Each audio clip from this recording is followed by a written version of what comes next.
বেটে করব।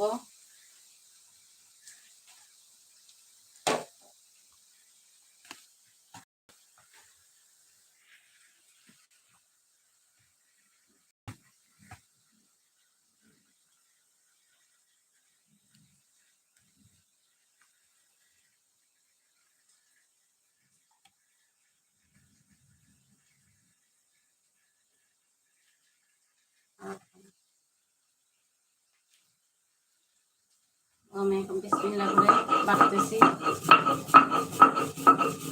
আগে এগুলো পাউডার করে নিব, কালো জিরাগুলো।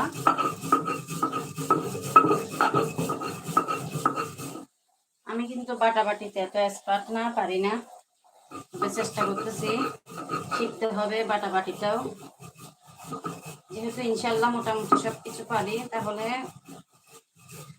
বাটায় যে বাটায় বাটতে হবে এটাও শিখে নিতে হবে।